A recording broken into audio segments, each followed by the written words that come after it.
Yo mga idol, ito meron tayo panibagong tutorial. High-paid kids person. Dahil mo papasok na, kailangan na malinis sa gupit at bapong-gapo. Bawa tayo ng base, number 2 bar, fully open yan. Tapos mo push down natin yung box sa babaw gamit ng suklay, no? Para hindi tayo naman pasa, pizza, pasta. Kahit na high-paid siya, kailangan na pa rin. Hangganan, kailangan. And then, sunod na natin 1.5, ganun pa rin fully open. Tapos, push down natin yung box sa baba habang sinisipat natin yung ating paper. Huwag niyong ang paper natin gamitin diretso dapat pasikpat. Yeah? And then, gumamit na tayo ng trimmer. Gagawa tayo ng lining sa bandang ibaba. Tapos, linisan na natin yung pinagbitin natin. At dito, mag-start na tayo ng ating blending na no guards, fully open, 1 inch high. And then, close, halfway lang natin yung lever. Lalaro natin doon para sa ating proseso. And then, susunod na natin dyan ay yung 0.5 guard. Same process. Ayan, 0.5 guard tayo. 1 inch high, fully open. Yan yung ating level guideline. Yung blending number 2.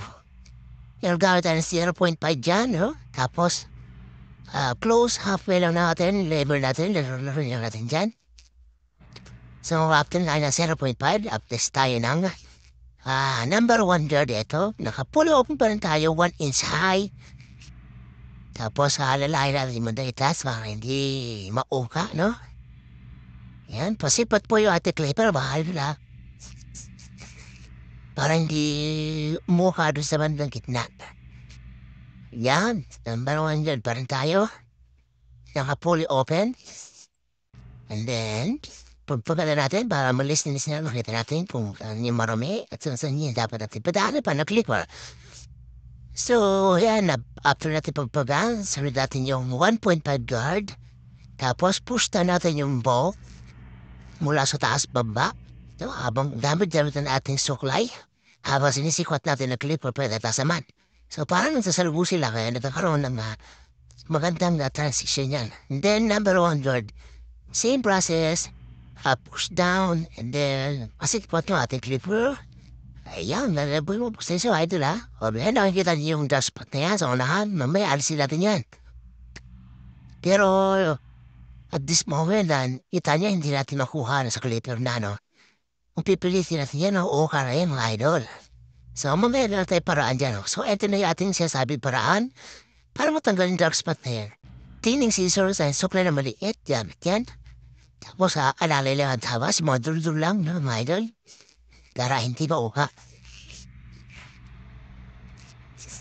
Then, nalipat naman tayo sa bandang likod. Gamit pa rin ang ating number 2 para makagawa tayo ng base. Na fully open. Yan, yung number natin. Habang sisikot natin, pupush na natin buhok sa likod mula sa taas, mababa. And then, 1.5 girl, gamit na tayo. Naka fully open. Never tayo dyan. Tapos, trimmer agad para malinis agad yung banda yung baba. Ayan, para makita na natin yung kinis ng baba. Umpisa na tayo ng blending sa number 1. Makalis ko yan. Tapos, dito, gumamit na tayo ng 0.5 guard. Fully open, close, halfway, ganyan na po yung ating gamit. Tapos, number 1 guard na tayo ng idol. Same process. Fully open, 1 inch high. Tapos, halfway, and then, close level. Ayan, no?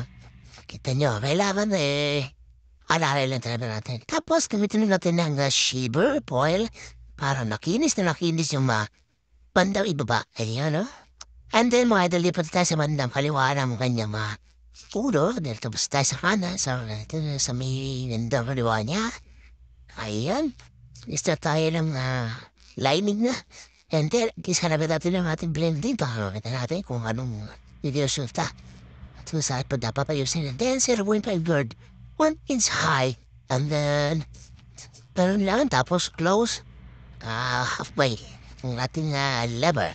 And then, after 7 number 1 guard, pasikwat habang na-posta natin yung box sa taas para magkaroon ng magandang transition. At tapos ay gumamit tayo ng shaver para makilis ang mga lower part ng kanyang mula tenga pa iba't sa likod na masabi ng tenga.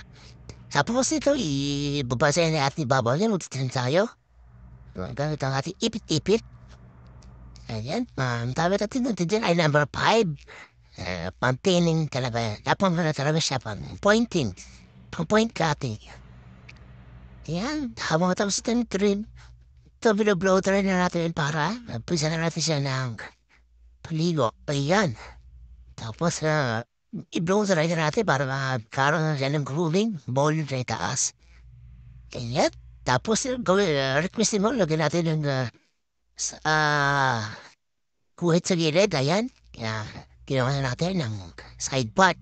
Tapos, lagyan natin na pumig. Ayan, kita niyo yung volume ng kanyang buhok. Ang ganda. Actually, malipis ang buhok ni Poby, pero dahil nasa blow dry at kaya pala. Ayan tumanda na yung matindig niya. Ayan, tapos kahitin natin para sa detalye. Para makita na natin itsura. Ayok, makangas nito. Malapit tayo matapos mga idol ha. Nagbubuhit lang tayo ng patilya or sideburn. Para makita na natin yung pumamani mo. And then, tapos na pag na tayo dito, umukay na si Pogi. Gusto na bubit ka. Umikinda pa. Hawa ng spine. Then sabay okay. Peace bomb. Alright. Ay mga idol, tapos na tayo bubit. Maraming salamat sa inyo.